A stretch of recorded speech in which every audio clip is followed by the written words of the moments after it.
आकाशवाणी औरंगाबाद. वैभवी जोशी ठळक बातम्या देत आहे. भारतातील पर्यावरणपूरक पायाभूत प्रकल्पांमध्ये इंग्लंड गुंतवणूक करणार असून त्यासाठी दोन्ही देशांच्या संयुक्त निधी कोषाची घोषणा करण्यात आली आहे. या कोषातून इंग्लंडमधील खासगी क्षेत्रातून भारतातील पायाभूत प्रकल्पांमध्ये गुंतवणूक केली जाईल.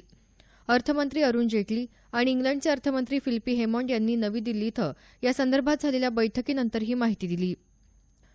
व्हॉट्सअॅपच्या वापरकर्त्यांची माहिती फेसबुकला जोडण्याविरोधात सर्वोच्च न्यायालयानं मुख्य न्यायमूर्ती जे.एस. खेअर यांच्या अध्यक्षतेखाली 5 न्यायाधीशांचं एक घटनापीठ तयार केलं आहे. येत्या 18 एप्रिलला पुढील सुनावणी होणार आहे. गेल्या वर्षी ऑगस्ट महिन्यात व्हॉट्सअॅपनं आपल्या योजनेमध्ये बदल करत व्हॉट्सअॅप वापरकर्त्यांची खासगी माहिती फेसबुकला जोडण्याचा निर्णय घेतला होता. त्यासंदर्भात ही याचिका दाखल करण्यात आली आहे. शासनाच्या सेवा निश्चित कालावधीत आणि पारदर्शकपणे मिळाल्या पाहिजेत यासाठी नागरिकांनी सेवा हक्क कायद्याचा जास्तीत जास्त वापर करावा, असं आवाहन राज्य मुख्य सेवा हक्क आयुक्त स्वाधीन क्षत्रिय यांनी केलं आहे. मुंबई इथं राज्य मुख्य सेवा हक्क आयुक्त कार्यालयाचं उद्घाटन क्षत्रिय यांच्या हस्ते झालं, त्यावेळी ते बोलत होते. नागरिकांना मिळणाऱ्या सेवेमध्ये विलंब करणाऱ्या अधिकाऱ्यांवर या कायद्याअंतर्गत कारवाई करण्याची तरतूद असल्याचं ते म्हणाले.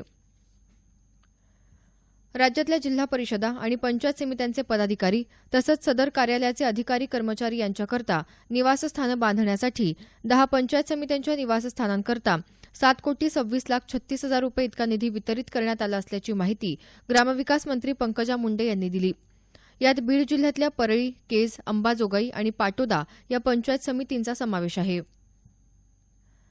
औरंगाबाद इथं कृषी महाविद्यालय स्थापन करण्यात यावं अशी मागणी शिवसेनेचे खासदार चंद्रकांत खैरे यांनी काल लोकसभेत केली. मराठवाड्यातल्या 6 जिल्ह्यांमध्ये कृषी विद्यालय आहेत, मात्र मराठवाड्याची राजधानी असलेल्या औरंगाबाद इथं असं महाविद्यालय नाही, असं खैरे म्हणाले. संक्षिप्त बातमीपत्र संपलं. आमचे यानंतरचं बातमीपत्र दुपारी 1 वाजता.